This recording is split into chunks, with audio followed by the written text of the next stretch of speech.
नमो अरिहन्ताणं नमो सिद्धाणं नमो आयर्याणं नमो वज्रायाणं नमो लोये सवसा ओंकारं बिन्दुसंयुक्तं नित्यं ध्यायन्ति योगिनः कामदं मोक्षदं चैव ओंकाराय नमो नमः। अविरल शब्द गणौघ प्रक्षालित सकल भूतल मल कलंका मुनि विरूपासित तीर्था सरस्वती हरनो दुरिता अज्ञानतिमिरान्धानां ज्ञानाञ्जनशलाकया चक्षुरुन्मीलितं येन तस्मै श्रीगुरवे नमः। श्रीपरम गुरुवे नमः। परम्पराचार्य गुरुभ्यो नमः। सकल कलुष विध्वंसकं श्रेयसां परिवर्धकं धर्म संबंधकं भव्य जीव मनः प्रतिबोधकारकम् इदं शास्त्रं श्री समय सार नामधेयम् अस्य मूल ग्रंथ कर्तार श्री सर्वज्ञ देवा तदुत्तर ग्रंथ कर्तार श्री गणधर देवा गणधर देवास्तेषां वचनानुसार मासाद्याचार्य श्रीमद्भगवत कुंद कुंद देवेन विरचितं श्रोता सावधानतया शृण्वन्तु। मंगलम भगवान वीरो मंगलम गौतमो गणी मंगलम कुंद कुंदाद्यो जैन धर्मोस्तु मंगलम्। सर्वमंगल मांगल्यं सर्वकल्याणकारकं प्रधानं सर्वधर्माणां जैनं जयतु शासनम् जैनं जयतु शासनं जैनं जयतु शासनम्। वन्दितु सर्वसिद्धे ध्रुवमचलमनोभवं गतिं पत्ते गच्छामि समयपाहुरमि नमो श्रीकेवली भणितम् अस्मै सामराय स्वानुभूत्या चकासते चित्स्वभावाय भावाय सर्वभावान्तरच्छिदे निज स्वरूप को परम रस जामे भरो अपार वंदो परमानंदमय समय सार अविकार वंदो परमानंदमय समय सार अविकार। समय सार परमागम शास्त्र आचार्य कुंद कुंद देव आचार्य अमृतचंद्र देव की अनुपम भेंट हमारे लिए है, जिसमें अपन निर्जरा अधिकार में 138 नंबर का श्लोक पढ़े थे। श्लोक का पाठ करते हैं, फिर उसके बाद श्लोकार्थ में जो और रहस्य हैं उनको खोजने की कोशिश करेंगे। आसंसारात् प्रतिपदममि रागिणो नित्यमत्ता सुप्ता यस्मिन् पदमपदम् तद्विबोध्यध्वमन्धा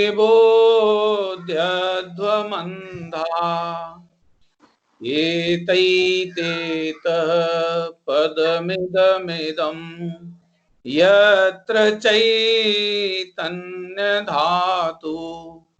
शुद्ध शुद्ध स्वरस भरत स्थायी भावत्वमेति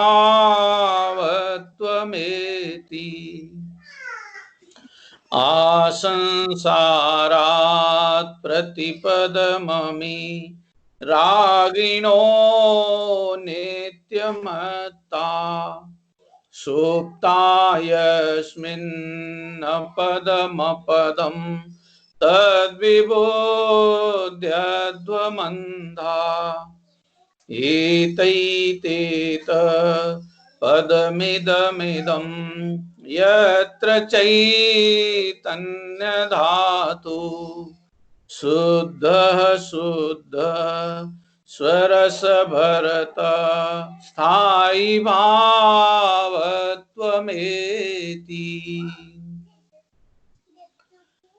श्री गुरु संसारी भव्य जीवों को संबोधन करके कहते हैं, आचार्य भगवंतों का तो संबोधन ही है। आचार्य भगवान हमें आदेश नहीं देते, क्योंकि आदेश में अधीनता है, संबोधन में प्रेरणा है। आचार्यों के पास किसी को अपने अधीन बनाने का कोई कसाय परिणाम नहीं होता है। आचार्य भगवंत जो अतीन्द्रिय आनंद का स्वयं भोग कर रहे हैं, उन्हीं जैसे जीवराज यदि उस अतीन्द्रिय आनंद से अछूते हैं तो उन्हें वे प्रेरणा देते हैं कि देखो, जहां तुम बैठे हो वो जगह ठीक नहीं है, तुम जिस लायक हो वो तुम्हारा शुद्ध चैतन्य धातु स्वरूप जो भगवान आत्मा है वो अपने आप में आनंद का घर है। क्यों न जिस पद में जिन इंद्रियों और शरीर आदि से अपनत्व लेके बैठे हो, बाह्य भोग संयोगों में रुचि करके बैठे हो, अरे एक बार की बात थोड़ी है, अनादिकाल से ठगाए गए हो। हर क्षण बाह्य पदार्थों से उम्मीद लगाई और हर क्षण उस उम्मीद में डांका पड़ा। क्यों? क्योंकि कोई भी इंद्रिय भोग संयोग रत्ती भर भी सुख देने की सामर्थ्य रखते नहीं, और हम उनमें सुख की उम्मीद लगाए बैठते हैं। थोड़ा सा दुख कम हुआ, उसको हमने सुख गिन लिया। स्वाधीनता, स्थायित्व और अपना संतुष्टि दाता सुख, उसकी तरफ हमने विचार ही नहीं किया। तो वे आचार्य हमको संबोधन देते हैं, बड़ी करुणा बुद्धि पूर्वक का संबोधन है। यहाँ इस करुणा में ऐसी करुणा है कि जिस करुणा का दंड उन्हें भुगतना पड़ेगा। आश्चर्य की बात है, करुणा में भी दंड भुगतना पड़ता है। ऐसा ही खेल है भैया, क्योंकि करुणा भी पर आश्रित परिणाम है, और वे मुनि भगवंत स्वाश्रित जीवन जीने के लिए मुनि भगवंत का पद लिए हुए बैठे। करुणा किस पे करेंगे? दूसरों पे। जो दुखी हैं, ऐसे दुखियों को देखकर उन्हें करुणा का भाव आता है। तो अब दूसरों के ऊपर करुणा बुद्धि के भाव में उनका शुद्धोपयोग तो हो नहीं पाता है, क्योंकि पराश्रित परिणामों में शुद्धोपयोग नहीं होता है। शुद्धोपयोग तो स्वाश्रित परिणामों का ही खेल है। स्वाश्रित परिणति में होने वाला शुद्धोपयोग जब वे करुणा बुद्धि के परिणाम में आते हैं तो उनकी स्वाश्रितता छूटती है, तो कुछ काल के लिए उनको वो पराश्रितता का परिणाम आता है, और उस पराश्रितता के परिणाम में उनको, क्योंकि उनकी करुणा बुद्धि हितकारिणी है, इसलिए पाप बंद तो हो नहीं सकता है। उनका डांटना भी हमारे लिए हितकारी पने में है, तो उनका डांटना भी क्रोध पूर्वक का नहीं होता, करुणा बुद्धि पूर्वक का है। तो वे पुण्य बंद करते हैं। अब पुण्य बंद करेंगे तो उसका फल भोगने भी तो जाना पड़ेगा ना। तो पुण्य बंद का फल कोई मोक्ष में तो भोगा नहीं जाता है, पुण्य बंद का फल स्वर्ग में भोगा जाता है। और स्वर्ग में यदि यहाँ से एक बार गए तो सामान्य पुण्य तो उनके पास है नहीं, अतिशय पुण्य है। उस अतिशय पुण्य में सागरों सागर के लिए वो देवगति में असंयम वाली दशा में पहुंच जाते हैं। अब यहाँ तो वे 6, 7वें गुण स्थान में पूर्ण संयम पालन कर रहे और सीधे भगवान बनने की तैयारी में है, और पुण्य परिणामों के, करुणा बुद्धि के परिणामों के दंड में असंयम की दशा में सागरों पर्यंत रहना पड़ता है।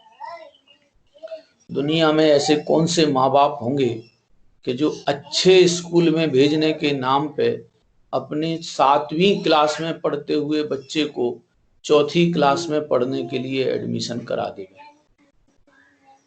एक 7वीं क्लास माने यहाँ मुनि भगवंत आत्म स्वरूप का अतीन्द्रिय आनंद ले रहे हैं, प्रत्यक्ष अनुभव कर रहे हैं। वे 7वें गुणस्थानवर्ती मुनिराज हमारे ऊपर की करुणा के दंड में सागरों पर्यंत के लिए चौथी क्लास में पहुंचने के लिए बाध्य होते हैं। चौथी क्लास समझ रहे ना, अविरत सम्यक्त वाली चौथे गुणस्थान की क्लास। इसलिए उनकी करुणा हमारे ऊपर कितना ऋण दे रही है, हमको कितना कर्जदार बना रही है कि हमारा ये कर्तव्य है कि कम से कम उनकी करुणा का लाभ तो ले ले। वे कोई अपने हित के लिए ये करुणा नहीं कर रहे थे, उन्हें हमारे ऊपर करुणा करके उन्हें कोई लाभ नहीं मिलता है। उनके 150 शिष्य बढ़ जाएंगे, 1,00,000-2,00,000 शिष्य बढ़ जाएंगे तो उनके शुद्धोपयोग में कोई वृद्धि हो जाएगी, ऐसा नहीं है। तो जितना ज्यादा प्रपंच फैलेगा शुद्धोपयोग में बाधा ही डालता है। तो भी उनको हमारे ऊपर इतनी अगाध करुणा आई है कि भैया तुम परमात्मा स्वरूप में विराजमान रहने लायक भगवान आत्मा हो, और कहाँ तुम इस जन्म मरण के जंजाल में अपद में बैठे बैठे पड़े हो। अभी भावार्थ में उदाहरण देने वाले हैं। देखो, अपन पहले श्लोक अर्थ पढ़ते हैं। श्री गुरु संसारी भव्य जीवों को संबोधन करते हैं कि हे अंधे प्राणियों, हे अंधे प्राणियों, अनादि संसार से लेकर पर्याय पर्याय में यह रागी जीव सदा मत्त वर्तते हुए जिस पद में सो रहे हैं, वह पद अर्थात स्थान अपद है, तुम्हारा स्थान नहीं है, ऐसा तुम समझो। मतलब क्या निकल रहा है, जहां तुम मगन हुए पड़े हो वो मग्नता के लायक नहीं है। पुण्य भावों में मग्न हुए पड़े, पाप परिणामों में मग्न हुए पड़े, पुण्य उदय में मग्न हुए पड़े, पाप उदय में घृणा पूर्वक भरे पड़े, बाह्य संयोगों को ये मेरे बने रहें, ये चले न जाएं, ये आ न जाएं, ऐसी घबराहट के विषय मेरे सामने खड़े ना हो जाएं, शारीरिक बीमारियां पीड़ाएं इत्यादि ना आ जावें, ऐसी निरंतर निरंतर निरंतर अपद में बैठे रहने जैसी आदत डाल रखी है। वे कह रहे हैं कि ये पद तुम्हारे ठहरने लायक जगह नहीं है, यह तुम्हारा स्थान नहीं है, ऐसा तुम समझो। अपद शब्द को 2 बार कहने से अति करुणा भाव सूचित होता है। इस ओर आओ, इस ओर आओ, यहां तो आओ, यहां तो आओ, यहां निवास करो, तुम्हारा पद यह है जहां शुद्ध शुद्ध चैतन्य धातु निज रस की अतिशयता के कारण स्थायी भावत्व को प्राप्त है। शुद्ध शुद्ध चैतन्य धातु। अब देखो, धातुएं कई तरह की होती हैं। शरीर जो बना है, ये जो औदारिक शरीर बना हुआ है, ये औदारिक शरीर 7 धातुओं से मिलके बना है। हड्डी, खून, मांस, चर्बी, जो जो कुछ भी, मेद, मज्जा, 7 धातुओं से बना है। केमिकल जो कहलाते हैं, जो कई केमिकलों को मिला करके रसायन बनती है, रस मिला करके रसायन बनते हैं, वो भी एक धातुओं का मिश्रण कहलाता है। ये जो मेटल मार्केट वाले हैं, उनके यहाँ भी अंगूठी मंगूठी बनेगी तो सोना, चांदी, तांबा आदि कई वस्तुओं को मिला करके आभूषण बनाते हैं। आचार्य देव कह रहे कि तुम्हारी भी एक धातु है भैया। वैयाकरण होते तो वो भू धातु, अस धातु, क्री धातु, ज्ञात धातु, ये अनेक तरह की धातुओं से शब्दों का निर्माण कर लेते। वैयाकरण लोग धातुओं से क्रियाओं का निर्माण करते हैं। मार्केट में मेटल मार्केट वाले ये धातुओं से आभूषण तैयार करते हैं।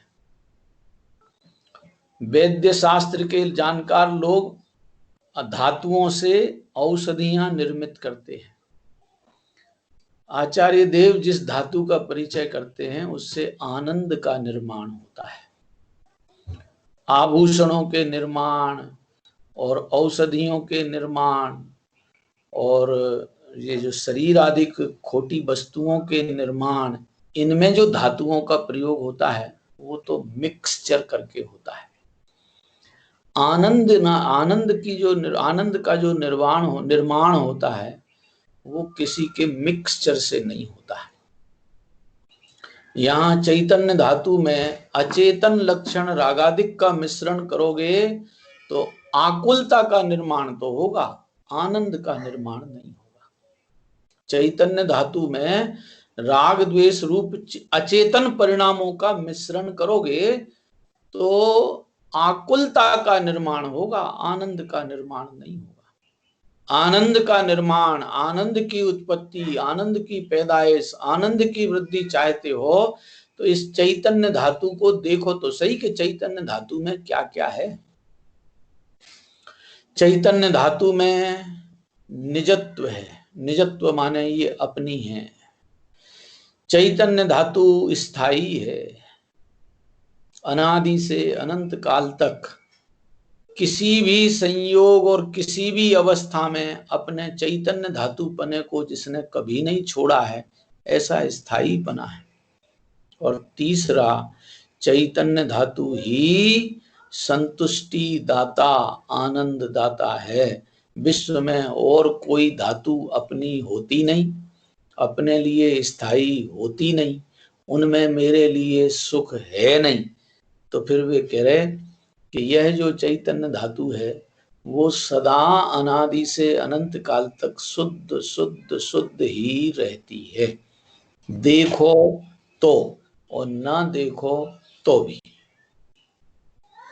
देखो अपन लोग सामग्रियां भूल गए, जैसे मान लो गाड़ी की चाबी है और अपन ने गाड़ी की चाबी गेट पे से निकाल करके, लॉक क्या स्टीयरिंग में से निकाल करके और जेब में रख ली। जेब से आकर के अपन खिड़की पे या कहीं इधर टांग दी। अब टांग देने के बाद हम भूल गए, चाबी तो वहीं टंगी है, टांग देने के बाद हम भूल गए, हम किसी और दूसरी चीज के चित्त में धर लेने से उसको भूल गए। जब भूल गए तो हमारी भाषा निकलती है कि चाबी खो गई, क्योंकि ऐसा लगता है ना कि मैं तो मेरे पास हुई, खो तो बाह्य वस्तु सकती है ना, बाह्य वस्तु खो जाती है, तो चाबी खो गई। अब जिस समय हमारी नजर से चाबी खो गई, सावधान से सुनिएगा, जिस समय हमारी नजर से चाबी खोई गई उस समय चाबी जहां टंगी है वहां से कहीं अन्यत्र पहुंची है कि वहीं की वहीं रखी है? चाबी नहीं गई बदली है कहीं भी, वो चाबी बदल करके ताला हो गई हो ऐसा भी नहीं हुआ, चाबी ने अपना स्थान परिवर्तन कर लिया हो ऐसा भी नहीं होता, वो चाबी जिस ताले की है उसकी जगह किसी दूसरे ताले की बन जाए ऐसा भी नहीं होता। चाबी तो चाबी रूप ही रहती है, जहां की तहां रहती है। ऐसे अनादि अनंत शुद्ध चैतन्य धातु देख लो तो शुद्धता का अनुभवन हो जाता है, और नहीं देखो तो शुद्धता गायब नहीं होती है, शुद्धता की अनुभूति नहीं हो पाती है। फिर क्या होता है, जब नहीं देखते हैं तो हम आकुलित व्याकुलित होते हैं, इधर उधर खोजबीन में लग जाते हैं। और जब इधर उधर खोजबीन में लगेंगे तो वस्तु जहां है वहां देख नहीं रहे और जहां नहीं है वहां देख रहे हैं, तो मिलेगी? निरंतर आकुलता ही आकुलता मिलना है। आनंद का निर्माण, आनंद का जन्म स्वतत्व के आश्रय से होता है। हमने आनंद के लिए पर तत्वों का आश्रय ढूंढा, किसी अन्य देव का आश्रय ढूंढा, गुरु का आश्रय ढूंढा, शास्त्र का आश्रय ढूंढा, विकल्पों का आश्रय ढूंढा, किसी और पर का, बाल बच्चों का आश्रय ढूंढा, शरीर की स्वस्थता का आश्रय ढूंढा, भोजन पानी का आश्रय ढूंढा। ढूंढ लो, जब उनमें ज्ञान और सुख मेरे लिए है ही नहीं। सब अरिहंत भगवान में तो ज्ञान सुख है, वो तुम्हारे लिए थोड़ी है भैया। उनके पास जो ज्ञान और सुख है वो उनके लिए, खुद के लिए है, तुम्हें देने के लिए नहीं है। तुम्हारे पास जो ज्ञान और सुख मिल सकता है, तुम्हें जो ज्ञान सुख मिल सकता है वो तुम्हारे अपने तत्वों में से मिलेगा, अन्य किसी में से नहीं मिलेगा। इसलिए कैसे भी करके, चाहे मीठे मीठे समझ के, चाहे गुरुओं के आदेश को मान करके, चाहे दंडात्मक प्रक्रिया के रूप में स्वीकार करके, कैसे भी करके अपनी चेतनता में अपने को चेतन देखने की आदत डालो, अपने जीव को जीवित देखने की आदत डालो, अपने जीव को जानता देखता जिंदा तत्व अनुभवने की आदत डालो। अन्य किसी में जानता देखता जिंदापना नहीं है, नहीं है, नहीं है। अरे अनंत काल हो गया खोजते खोजते, और कब तक हांडते फिरोगे कि उनसे आनंद मिल जाए? एक दिन का मामला थोड़ी है। अनादिकाल से उन्हीं में आनंद की खोजबीन चलती रही, मिला ही नहीं। उम्मीद उम्मीद उम्मीद उम्मीद में, जैसे मृग तृष्णा में हिरण उम्मीद में फिर भागा जाता है, भागा जाता है, भागा जाता है कि पानी मिल जाएगा, पानी मिल जाएगा। आखिरकार उस मिल जाएगा में मरेज छूट को मर के निपटता था। ऐसे ही हमारा भी ये मनुष्य भाव, दुर्लभ में दुर्लभ मनुष्य भाव, दुर्लभ में दुर्लभ उत्तम क्षेत्र, उत्तम संयोग, उत्तम कुल, उत्तम जाति, उत्तम परिवार, उत्तम धर्म, उत्तम देव शास्त्र गुरु का समागम, काय की कमी रह गई हमारे पास? अपन अपने पास कमी जरा खड़ी तो करो, कौन सी कमी है हमारे पास जो हमारे पास नहीं है? सब कुछ तो उपलब्ध है। जिसने अनंत संसार का नाश किया, ऐसे महावीर स्वामी वाले सिंह के पास नहीं था वो कुछ भी उपलब्ध, हमारे पास तो सब कुछ उपलब्ध है। क्या था उससे सिंह के पास उपलब्ध? जब देखो जब क्रूर वृत्ति, और जब देखो जब मांसाहार की प्रवृत्ति, यही जिंदगी चल रही थी। पुराना उसके पास क्या था? जब ऐसी अनुपलब्ध वाली पोजीशन वाले जीव भी अपने उपलब्ध तत्व का अनुभव करके सम्यक दृष्टि, सम्यक ज्ञानी और तीर्थंकर जैसी दशा के प्राप्त करने लायक हो जाते हैं, तो अपन अपने में काय की कमी देखना। अपने पास सब ओर से सब कुछ पूर्णता है, किसी तरफ से किसी तरह की कोई अपूर्णता नहीं है। काय से अपूर्णता देखना चाहते हो? देखो, 7 चीजें हैं जिनसे हम पूर्ण अपूर्ण का निर्णय करते हैं। एक है स्वचतुष्टय और एक है द्रव्य गुण पर्यायात्मक व्यवस्था। स्वचतुष्टय में द्रव्य, स्वद्रव्य, स्वक्षेत्र, स्वकाल, स्वभाव, और ये त्रिक जो है 3, द्रव्य, गुण और पर्याय। इसके अलावा कहीं और चेकिंग करने की जरूरत ही नहीं है। द्रव्य से मैं एक जीव द्रव्य सत्ता स्वरूप हूं। क्षेत्र से मैं अपने असंख्य प्रदेशी अखंड चैतन्य क्षेत्र में रहता हूं। काल से अनादि अनंत जिंदा रहता हूं। भाव से निरंतर जानने देखने रूप परिणमित होता हूं, ज्ञानादि गुणों की संपदा स्वरूप हूं। द्रव्य से, इधर द्रव्य गुण पर्याय में देखो तो द्रव्य से जीव, गुणों से ज्ञानादि संपन्न, और पर्यायों से जानने देखने रूप परिणमने वाला। कहां कमी और कहां विपरीतता है? कौन सा परिणाम हमारा ऐसा हुआ कि जिसमें स्पर्श, रस, गंध, वर्ण आ गए हैं? द्रव्य गुण में तो कोई विकृति अनादि अनंत है, इसलिए आती नहीं है। पर्यायों में विकृति आने की जो घटना हमें लगती है, भ्रमणा हमें खड़ी होती है, उसमें भी चेक कर ले वे कि अनादि से हम जानने मानने का ही काम कर रहे हैं कि किसी और रूप भी हो गए हैं। कोई स्पर्श, रस, गंध, वर्ण, गति हेतुत्व, स्थिति हेतुत्व, अवगाहन हेतुत्व और परिणमन हेतुत्व, ऐसे कोई गुण मुझ में नहीं आए हैं। शब्द समझना जरा क्या क्या कह दिए मैंने। स्पर्श, रस, गंध, वर्ण, ये गुण तो पुद्गल में पाए जाते हैं। गति हेतुपना धर्म द्रव्य में पाया जाता है। मैं गति करता हूं, गति कराता नहीं हूं। गति कराने में निमित्त रूप में धर्म द्रव्य है, मैं धर्म द्रव्य नहीं हुआ, ना हूं ना होऊंगा। स्थिति कराने में, न रुकने में निमित्त पड़ता है अधर्म द्रव्य। वो अधर्म द्रव्य रूप जो कार्य है वो अधर्म द्रव्य का है। मैं किसी को रोकने वाला भी नहीं हूं, न किसी को चलाने वाला, न किसी को रोकने वाला। तीसरा आकाश द्रव्य है जो अवगाहन में हेतु कहलाता है। सब द्रव्य रहें इसके लिए वो हेतु कहलाता है, निमित्त कहलाता है। तो मैं अपने में किसी को जगह दे दूंगा, ऐसी भी कोई व्यवस्था नहीं है। मैं अपने क्षेत्र में रहूंगा। परिणमन हेतु में काल द्रव्य निमित्त पड़ता है। वो काल द्रव्य की जो निमित्तता है वो काल के पास ही है। मैं किसी के परिणमन को अदला बदली कर दूंगा, आगे पीछे कर दूंगा, ऐसा अनादि अनंत कभी हुआ ही नहीं। सब द्रव्यों के पास उनके अपने अपने गुण हैं। मेरे पास भी अपने गुण हैं। मैं अपने ज्ञान, दर्शन, चेतना इत्यादि अनंत चैतन्य गुण रूप रहता हूं और इन्हीं रूप में ही परिणमन करता हूं। मान लूं तो परिणमन करता हुआ दिखाई दे जाता तद्रूपी, और नहीं मानू तो दिखाई नहीं देता। होता तो ज्ञान दर्शन रूप ही परिणमन है ना जीव में। तो अन्य पदों में कहां अपने सुख की ढूंढ वूढ़ में लगे बैठे हो। वे कह रहे यह पद तुम्हारा नहीं है, यह पद स्थान अपद है, अपद है, तुम्हारा स्थान नहीं है। इस ओर आओ, इस ओर आओ, जरा देखो तो सही, थोड़ी अपनी नजरें तो बदलो। क्या दूसरों को देखने के लिए आंख खोल के बैठे हो? कभी एक आध बार खुद को देखने के लिए भी तो आंख खोल के देख लो। आंखें तो हमारी खुली हैं, दूसरों को देखने के लिए खुली थी, एक बार अपने को देखने के लिए भी तो खोल लो। साहब उनमें ये कमी है, उनमें ये विशेषता, हाँ होंगी भैया, उनमें सब कुछ होगा, मगर उनमें तुम्हारे लिए कुछ नहीं है। तुम्हारे पास तुम्हारे लिए तुम्हारा अपना सब कुछ है। इधर उधर ताका झांकी बंद करो, एक बार अपने में देखो तो सही। यहाँ आनंद ही आनंद है। यहाँ आओ, यहाँ आओ, यहाँ निवास करो।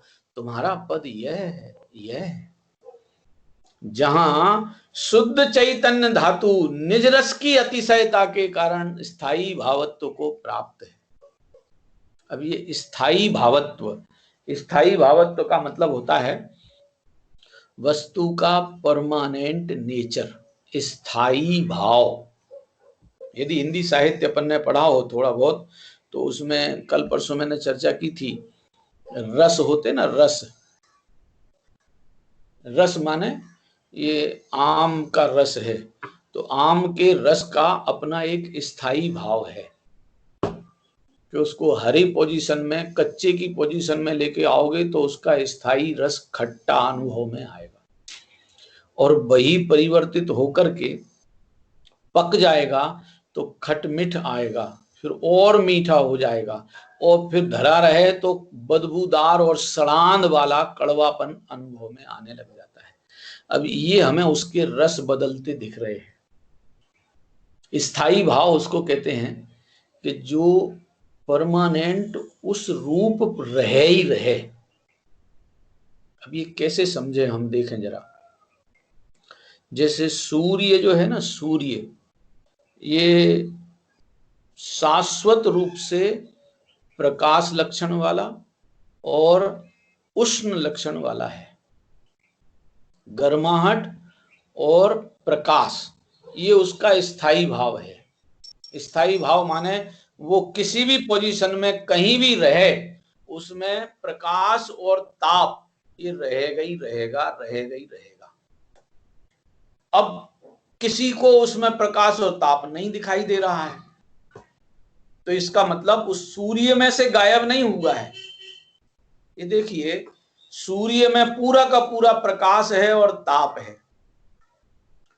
एक उल्लू नाम का प्राणी होता है, उल्लू, जिसको लक्ष्मी जी अपनी सवारी बना के चलती हैं, वो उल्लू, उस उल्लू को सूर्य नहीं दिखाई देता, क्योंकि उसकी आंखों में रात में इधर उधर की सामग्रियां देख लेना तो है, मगर दिन में सूर्य को देख पाना उसके बस की नहीं है। अब वो उल्लू को सूर्य दिखाई नहीं देता, तो इसमें सूर्य में उसके प्रकाश पने का कितना अभाव हुआ, सूर्य में से प्रकाश कितना कमजोर हुआ। अब आज बहुत तेज बादल हैं, घनघोर बादल हैं, तो इन घनघोर बादलों में वह सूर्य हमें नजर नहीं आ रहा है। तो विचार करें कि सूर्य का प्रकाश और ताप सूर्य में से गायब हुआ कि नहीं हुआ। जगत में से उसका प्रकाश और ताप नहीं नजर आ रहा है, क्योंकि बादलों का जोर है। तो बादलों की बादलपने की घनघोर चमक भी तो उसी सूर्य के प्रकाश में प्रकाशित हो रही है। सूर्य के प्रकाश में से सूर्य का प्रकाश और ताप कभी भी घटता नहीं, बदलता नहीं, अंधेरे रूप नहीं होता। साहब जब कभी ग्रहण पड़ जाता है तब भी तो सूर्य का प्रकाश ताप खत्म हो जाता है कि भाई साहब ग्रहण पड़ने का मतलब क्या है?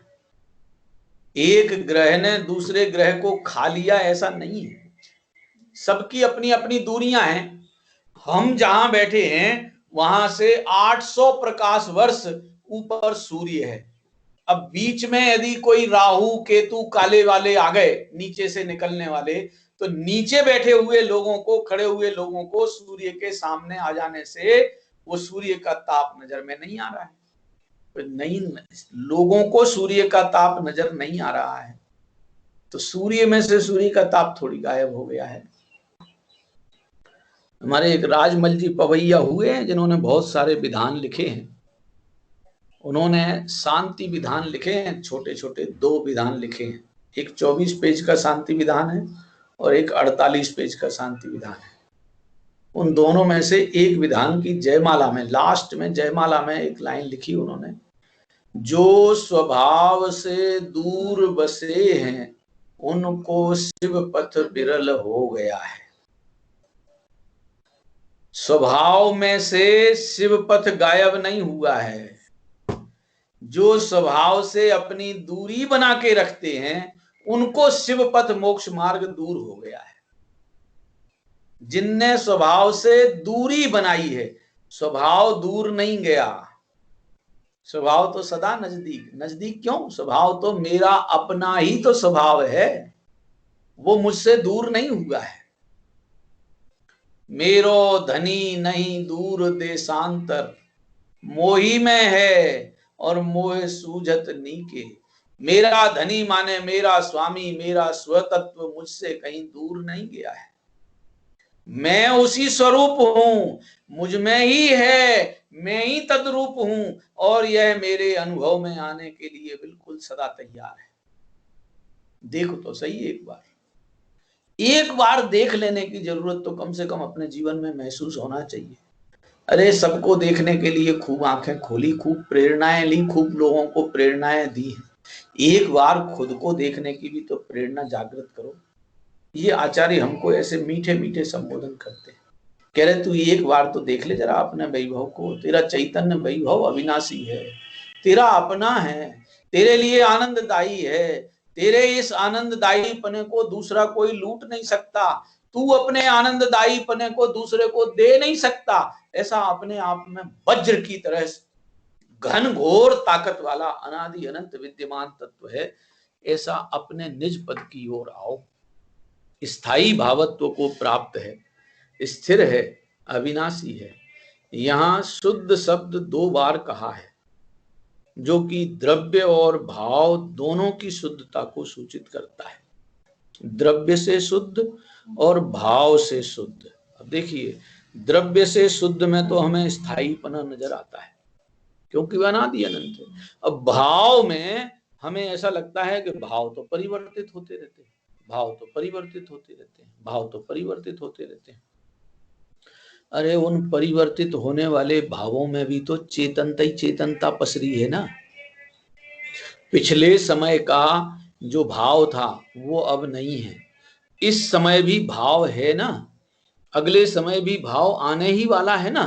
तो ये जो भाव आ रहे हैं, इन भावों में देखो तो सही जरा कि पिछले समय वाले भाव में चेतनता थी और इस समय वाले भाव में भी चेतनता है और आगामी समय में आने वाले भाव में भी चेतनता ही रहने वाली है। जड़ता तो नहीं आई है, ना आती है, ना आएगी। तो फिर मेरे भावों में मैं ही तो पसरा रहा, मेरे भावों में मेरी चेतनता ही तो रही आई है और कुछ आए ही नहीं। देखो बहुत बढ़िया, द्रव्य और भाव दोनों की शुद्धता को सूचित करता है। समस्त अन्य द्रव्यों से भिन्न होने के कारण आत्मा द्रव्य से शुद्ध है। समस्त अन्य द्रव्यों के साथ रहते हुए भी उनसे भिन्न रहता है। जब भिन्न रहता है तो शुद्ध है, क्योंकि अशुद्धता तो 2 के मिश्रण से आती है ना, 2 मिलके एक हुए ही नहीं है, इसलिए शुद्ध ही है। द्रव्य से शुद्ध हो गया। और भाव से कि पर के निमित्त से होने वाले भाव, अशुद्धता कहां से आती है? पर के निमित्त से होने वाले अपने भाव। तो भाव तो अपने, और पर का आश्रय लेकर, पर को मुख्य करके, पर को वजनदार, पर को अधिक कीमती, पर को आवश्यक गिन करके जो भाव हुए, वे भाव होते हैं आकुलतामयी राग द्वेष मोह रूप। अब वे जो आकुलतामयी राग द्वेष मोह रूप जो भाव हैं, वो निज भाव हैं कि पर भाव हैं? बस यही नक्की करना है, दृढ़ता से नक्की करना है कि वे हुए हैं निज में, अब वो निज भाव हैं कि पर भाव हैं। यदि पर का आश्रय लेके हुए हैं तो पर भाव ही है। निज का आश्रय लेने पर राग द्वेष पैदा नहीं होते हैं। इसलिए सम्यक दर्शन, सम्यक ज्ञान, सम्यक चारित्र, केवल ज्ञान और सिद्धत्व रूप जो भाव हैं, इनको तो एक बार को निज भाव कहा जा सकता है। क्यों? क्योंकि ये स्वभाव के आश्रय से होते हैं, इनको स्वाभाविक भाव कहते हैं। जो पर के आश्रय से हो गए वो तो पर आश्रित भाव हैं, पर भाव हैं। उन पर भावों के काल में निज भाव उन पर भावों रूप हुआ है कि निज भाव की स्वच्छता में वे प्रभाव दिखाई दिए। सोचें जरा, निज भाव रूप रहा है, उस निज भाव में परभाव दिखे हैं या निज भाव में परभाव आ गए हैं? यदि वे आ गए होते तो फिर ये भगवान जिनेंद्र परमात्मा और जिन वाणी माता और जिन गुरु हमें ये बात कभी गलत नहीं बताते। ये गलत बात क्यों बताते कि निज भाव में परभाव आ गया, आया नहीं है? अरे यदि वो आया होता तो टिका हुआ मिलता ना, क्योंकि निज भाव तो अनादि अनंत है। निज भाव को छोड़े नहीं, पर भाव को ग्रहता नहीं। निज भाव छूटता नहीं है, पर भाव ग्रहण में आता नहीं है। पर भाव रूप है। जब उसका नाम ही पर भाव है तो फिर वो मेरा निज भाव कैसा? अब साहब पर भावों के काल में निज भाव दिखाई नहीं देता कि तुम देखते नहीं हो। दिखाई देता नहीं है। आत्मा ऐसी चीज नहीं है जो दिखाई नहीं देता है, दिखाई देता है। आत्मा वो चीज है जो देखता है। हाँ जी, दिखाई देने वाली अकेली चीज थोड़ी है आत्मा। अकेला ज्ञेय नहीं है आत्मा। आत्मा ज्ञान स्वरूपी ज्ञेय है, जानता हुआ जानने लायक है, देखता हुआ देखने लायक है। देखो तो दिखे। अब तुम्हें देखना ही पर भावों को है। जैसे चंद्रमा में तो चांदनी है भैया, जिन्हें शीतलता का और उजाले का लाभ लेना है उन्हें तो चंद्रमा में चांदनी चांदनी दिखती है। अब जिन्हें